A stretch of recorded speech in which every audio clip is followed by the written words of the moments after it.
ដើម្បីរក្សាបាននៅភូមិឃុំសង្កាត់មានសុវត្ថិភាពលោកឧត្តមស្នេហ៍ទូសិដ្ឋឡោះដាក់បទបញ្ជាដល់កងកម្លាំងទូទាំងខេត្តពង្រឹងការបង្ក្រាបបទល្មើសគ្រប់ប្រភេទនិងក្មេងទំនេរដោយអនុវត្តតាមការណែនាំនិងបទបញ្ជារបស់លោកឧត្តមស្នេហ៍ទូសិដ្ឋឡោះស្នងការនៃស្នងការដ្ឋាននគរបាលខេត្តបន្ទាយមានជ័យកាលពីថ្ងៃទី21ខែមេសាឆ្នាំ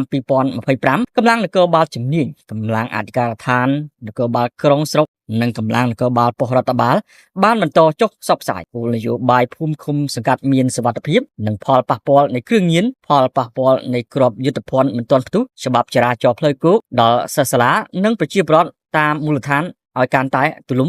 ទូលាយក្រោយពីពិធីបុណ្យចូលឆ្នាំប្រពៃណីជាតិបានត្រូវបញ្ចប់ថ្លែងក្នុងពិធីគោរពទង់ជាតិកាលពីព្រឹកថ្ងៃច័ន្ទនោះ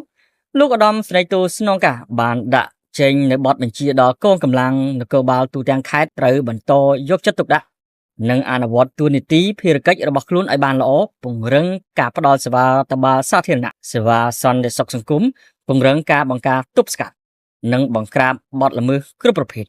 ពិសេសបទល្មើសព្រហ្មទណ្ឌបទល្មើសជួញដូរគ្រឿងញៀននិងក្មេងទំនើបគោលបំណងនៃការចុះផ្សព្វផ្សាយនេះគឺនគរបាលយើងធ្វើឡើងជាប្រចាំក្នុងគោលបំណងបញ្ជ្រាបការយល់ដល់សិស្សនិងប្រជាពលរដ្ឋហើយវាក៏ជាការពង្រឹងកិច្ចសហការល្អរវាងនគរបាលនិងប្រជាជន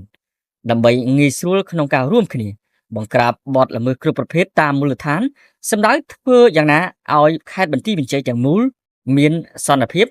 សណ្ដាប់ធ្នាប់និងសុវត្ថិភាពល្អប្រសើរ